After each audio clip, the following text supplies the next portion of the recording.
What brought you here? What stood about this job? To be honest, it was Coach Cristobal. I mean, just like he recruits the players, he went out and actually, we had a fun day together, let's just say that. And we talked about life, aspirations, and everything else. And then, just me knowing Hayward. We worked together before, so it's a lot easier transition when you work with somebody else in the secondary just because you had a particular chemistry. And players nowadays, they know if coaches, how well they get along on and off the field. So that right there was pretty much key for me coming here. Did you know Mario ahead of time, or was it Keith that was the connection? No, actually, Mario just reached out to me before he even actually talked to Keith about it, just because he did his homework. And then he talked to Keith, I'm pretty sure, about everything. But just for the fact that me and him was able to sit down and talk, it's different. Sometimes you talk to head coaches, and it's like talking to the president. It's a little shell-shocked, and maybe you don't really want to talk to him too much. But talking to him was like talking to a friend that you've been knowing your whole life when I had just met him.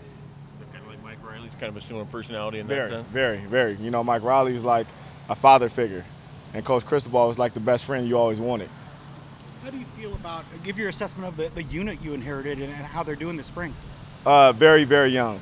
Very young. It's pretty much just one guy that really has played football that much, and it's another guy that plays sparingly, and everybody else is new.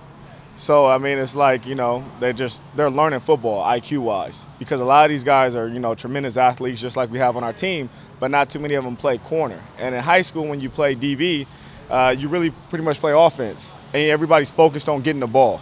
So they're truly learning how to play the position right now, 8 practices in.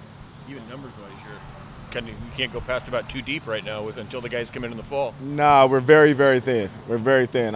Maybe some adjustments that we make, in the near future, but right now we're very thin. But the guys that are out there playing, one thing that, I love here is the effort.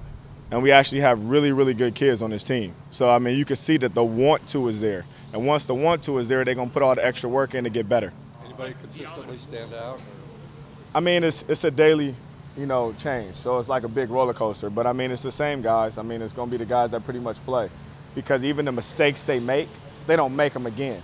So to me, that's standing out because nobody's going to be perfect. Did you watch film of Diamador's season last year? Did you see what kind of progress he made? Where was he at coming into this season in relation to Thomas and some of the other guys? With Coach Levitt, we pretty much done watched everything from last season. But it's hard to assess everything from last year because I don't know exactly what was being taught to him.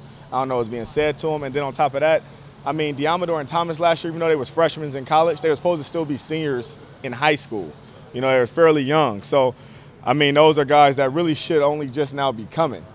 They was young for their class. So I can't really assess that because some of it probably, I'm sure, they was a little nervous and everything else. What's the tool set he's working with, Diamador? Length. Definitely strong, length. And like I say, he has a want to. Diamador is a real humble kid. So I think the sky's the limit for him. How do you like working with a group that maybe hasn't been coached up a lot by a previous coach? To me, it's all the same. It doesn't matter if they have been coached up a lot because, like I say, the previous coach could have been the best coach ever. It doesn't matter because he was dealing with freshmen. So, anytime you have that, it's a little different. It's a change. How was it with you and Keith? Go ahead. You and Keith known each other and now kind of working side by side.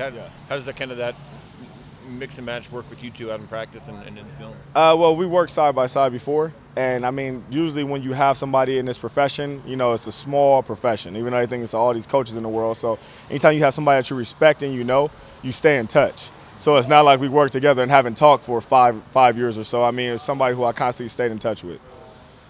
And you've got some experience in the Pac-12. You've done Arizona and Washington. Is there a little familiarity coming back here, knowing at least kind of a little bit of the lay of the land in the conference? Yeah, but nowadays in coaching, shoot on a year or every 2-year basis, the coach is completely overhauled. So yeah.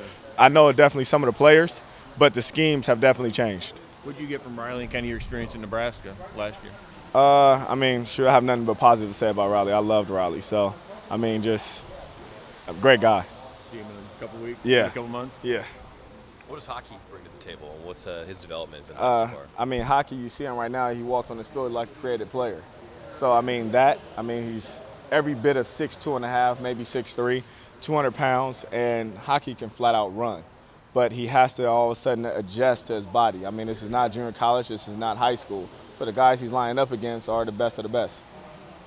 With a young group, is a guy like Thomas Graham the one that's maybe the leader between the players of that unit, or who is it? Thomas Graham, you're going to be the leader, period, when you've played the most and you make the most plays. So, and especially when you continue to do that.